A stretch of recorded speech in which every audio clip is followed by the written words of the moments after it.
Hi everyone, I'm Arthur Dickens and this is my Rugby Legends podcast. In each episode, I interview an amazing rugby player or coach to get their insight and advice for young rugby players just like me who are keen to learn and get better. This episode is a Sevens special and I'm very excited to be speaking with Marcus Watson, the ex-England and Great Britain Sevens specialist. Marcus played his club rugby at Newcastle, Wasps and Benetton as a fullback and winger. But he combined this with being part of an England Sevens squad competing around the world between 2012 and 2015. He was selected for the Rio Olympics in 2016 and went on to win silver as part of a talented squad at those games. I hope you find Marcus's knowledge and wisdom as helpful as I did. Enjoy.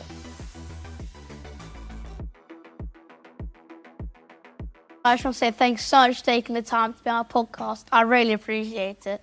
No, not at all. What you are doing, mate, is awesome, especially at your age. So it's a pleasure to be on. Thank you so much.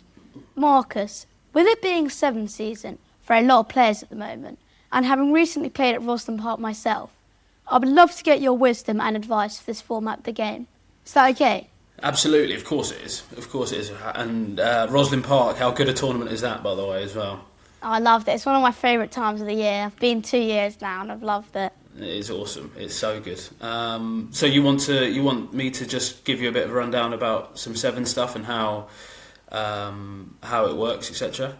Yes, please. That's all right. Yeah, sure. So I'm sure you know, Arthur, but for your listeners, Sevens is essentially a smaller format of 15s. The rules are exactly the same pitch size. The only difference being, instead of conversions, you have drop goals, and then also if you score, you take the restart. So those are the two main differences. Everything else is basically the same when it comes to rules, but 3 people in the scrum, 3 people in the line out, and 7-minute halves. So it's fast paced and pretty tiring, as I'm sure you know, Arthur. Yeah, definitely. Firstly then, for you, when did Sevens first come on your radar? It first came on my radar. I'd love to be able to tell you the exact date, Arthur, but it was a long time ago. But I remember watching Tom Varndell, who was an old winger who used to play for Leicester, and a guy called Matthew Tate, and I think it was in the Commonwealth Games that I watched them in. I must have been similar age to you, maybe slightly older, about the same age as you, 13, 14. And I watched them play and thought that looked so fun. I love playing rugby because I like getting the ball in my hands and running with it, and that's basically all Sevens is.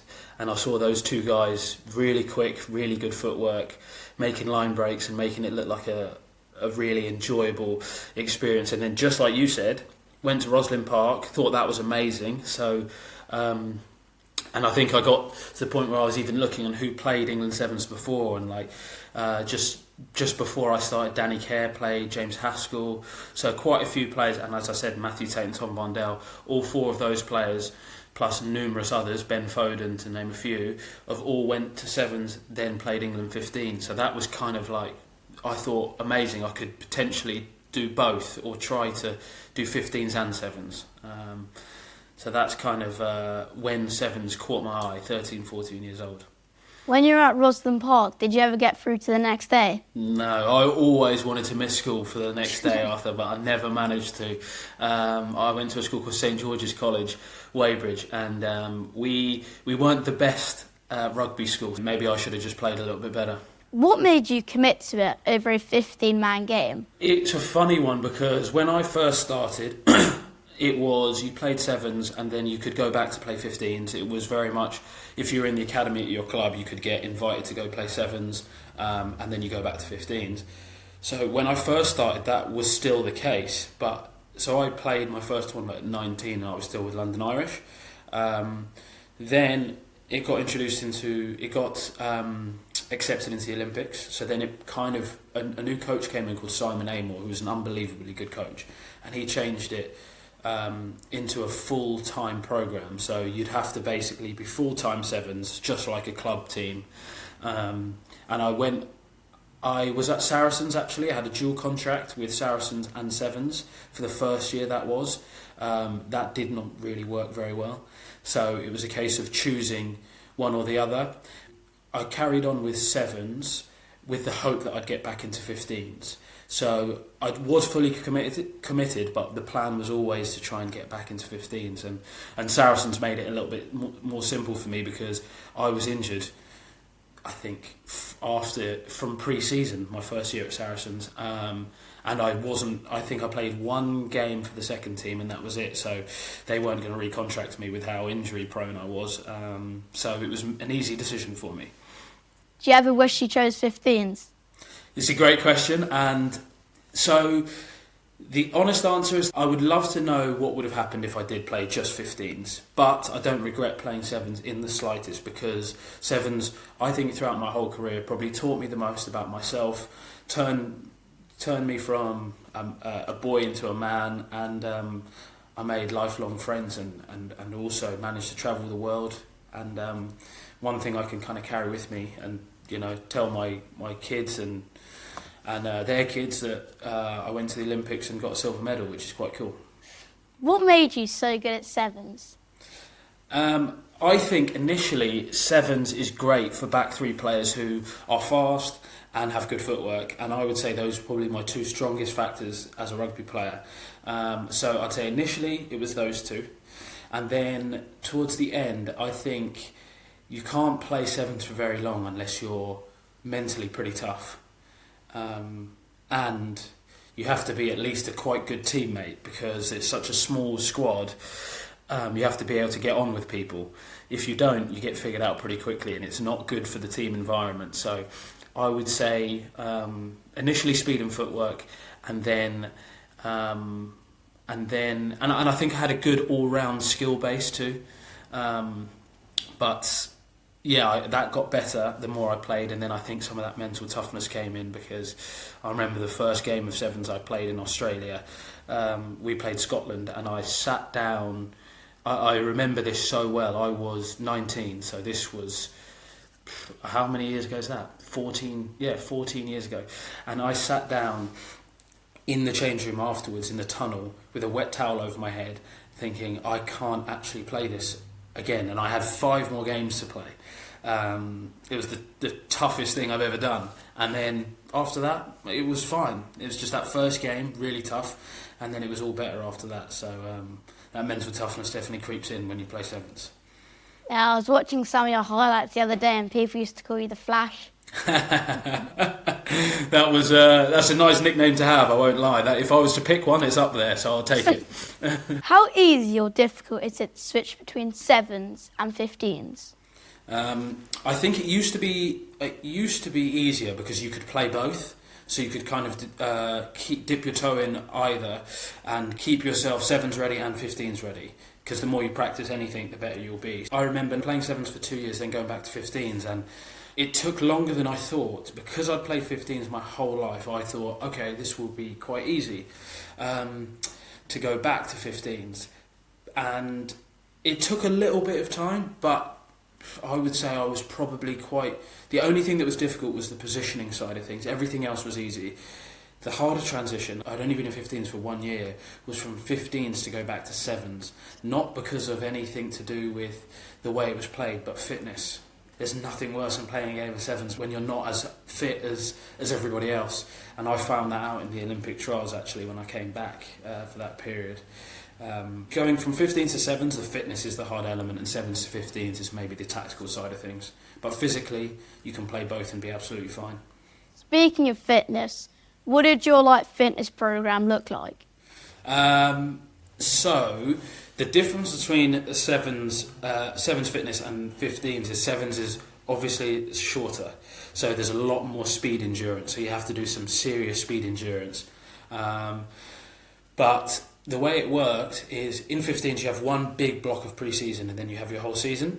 With sevens you have 6 or 7, 8 tournaments a year, and they come in 2 blocks. So if you have London this weekend, you'll have Edinburgh the weekend after, and then you'll have a 4 or 5 week break.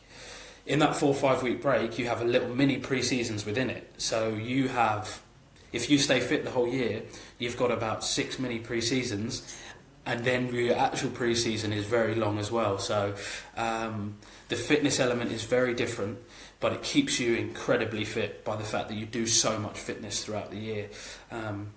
But in terms of the difference between the two, you do more speed endurance stuff with sevens, and 15s is you do less fitness because it's not as difficult when it comes to your lungs. Gee, 7 sounds intense to work out. It is. There's plenty of elements about sevens that's pretty tough, and the fitness is the one that you'll notice first. Yeah, Will Greenwood said when he played 15s, he tried to escape from the gym. Tried some ways. I've seen many players that try and do the same. Do you know Willie LaRue, who plays the South African fullback? I have heard of him. Yeah, so one of the best players I've ever played with. He would always try and skip the gym. You'd find him walking around the gym for half an hour, not lifting any weights, but what a player he is. Who were the best sevens players you've played with or against? Can I name 3 that I've played with? Yes. Okay, so there's one player called... Every player that's played with this person will say him, and not many people know who he is, but his name is Damu Damu, an England Sevens player. Fijian descent, and he was unbelievable at everything. Just a complete rugby player. Unbelievable footwork, good speed, good fitness. He was about 6'4", 6'5". If you wanted to check out some highlights, have a look at his afterwards. And then the other 2 that come straight to mind would be, he's one of my best friends.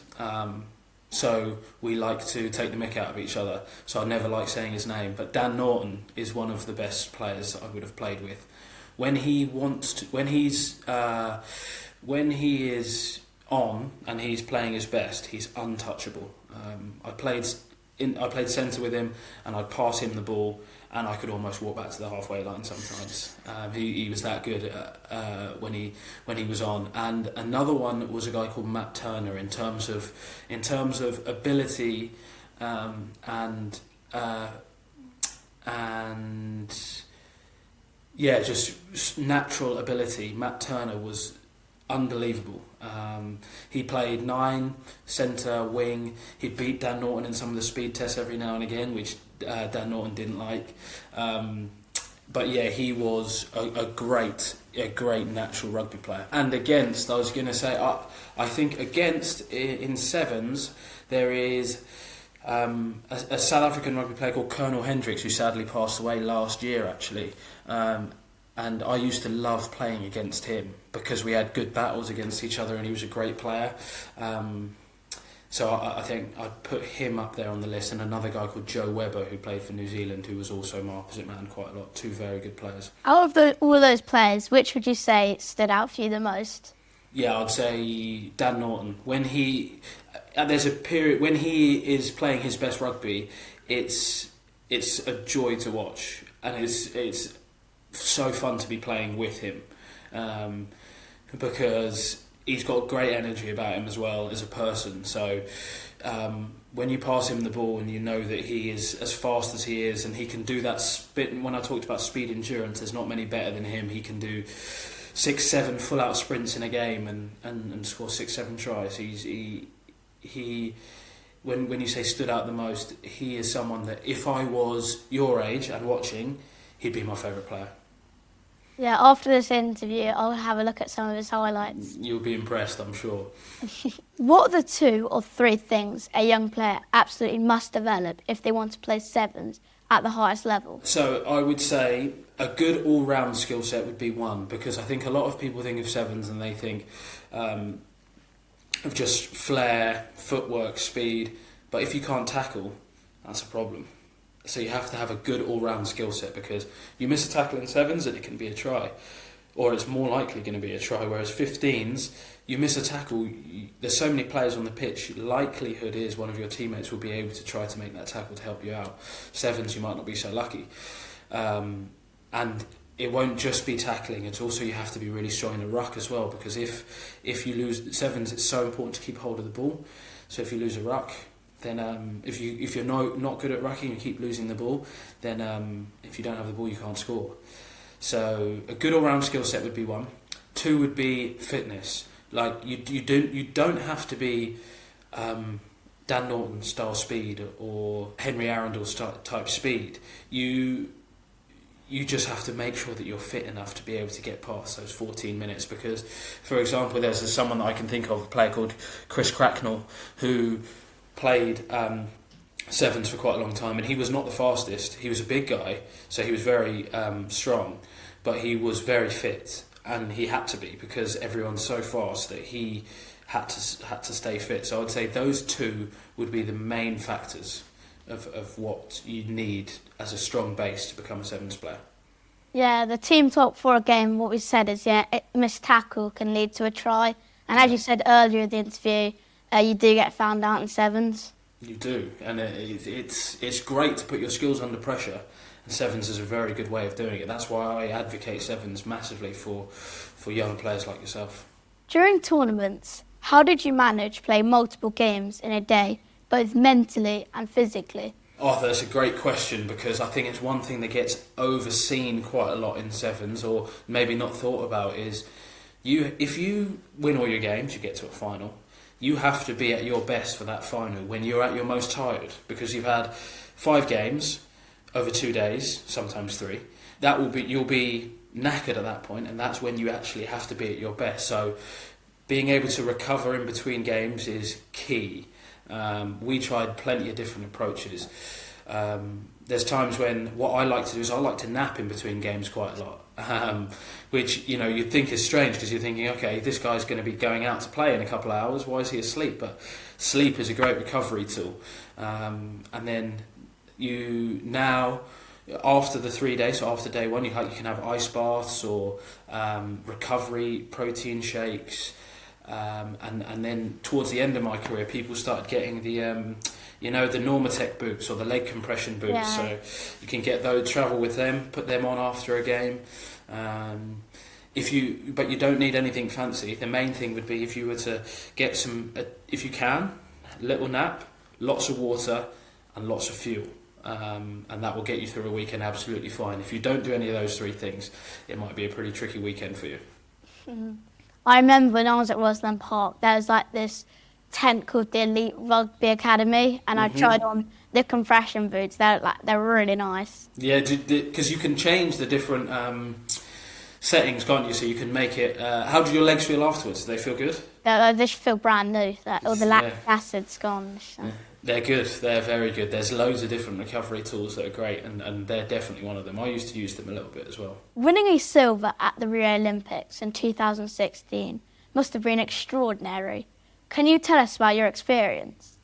Yeah, it was amazing. And the first thing, and if anyone's heard me say this, it will sound like a broken record because I say it every single time. But the way to explain walking into the Olympic Village was like walking into human Jurassic Park, because there was, I think, the first 2 people or groups that I saw was the Australian basketball team, and there was someone who was 7'2", I think, in that.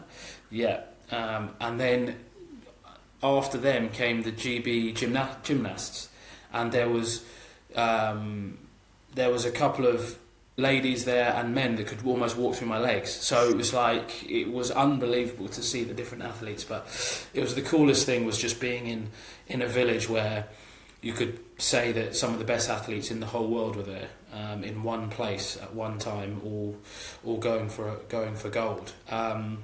Which was very cool. And then it was also so strange because we're in such a big tournament. Being the Olympics, but within it, it's everything that we're used to. The sevens tournament's exactly the same as all the World Series stuff.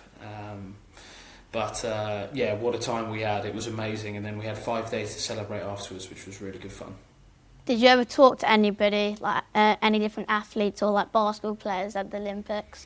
So I could tell you some of the people that we saw, and I'm trying to think of who we spoke to that would have been very famous. We spent quite a bit of time with Andy Murray because he was the team captain. Some of the famous people we saw when we walked in, it was Novak Djokovic was playing tennis in the Olympic Village. We saw Usain Bolt sitting down having some food, but he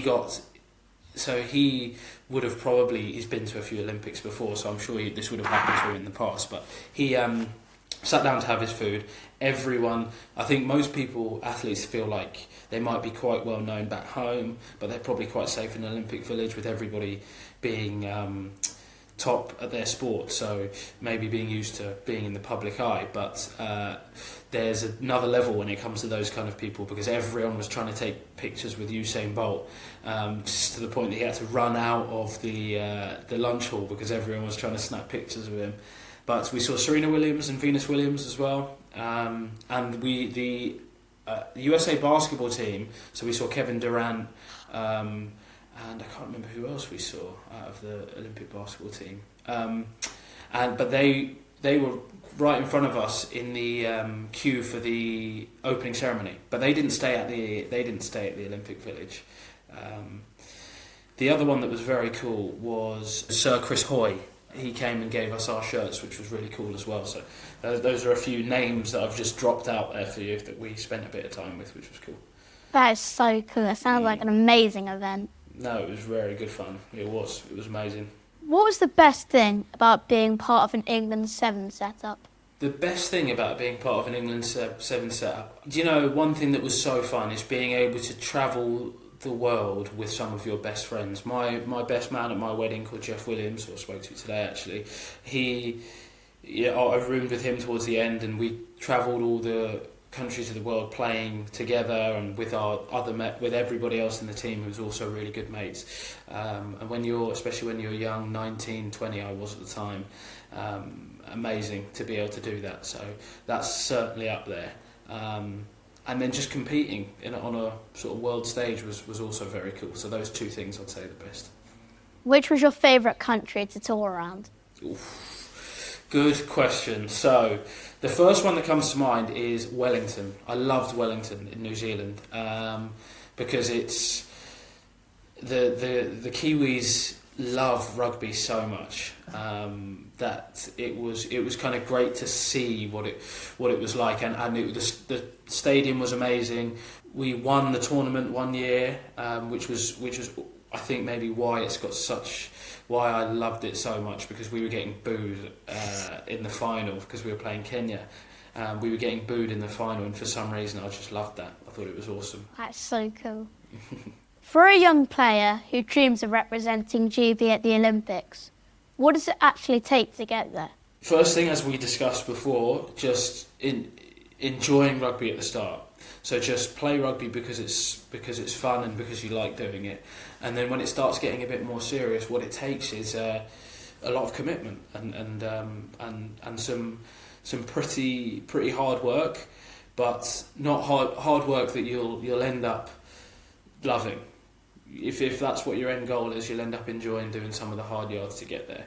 So a lot of hard work, a lot of commitment, and still trying your best to enjoy travelling and the rest of it that Sevens brings. So it's not easy, but it is fun, and you'll learn a lot about yourself as well doing it.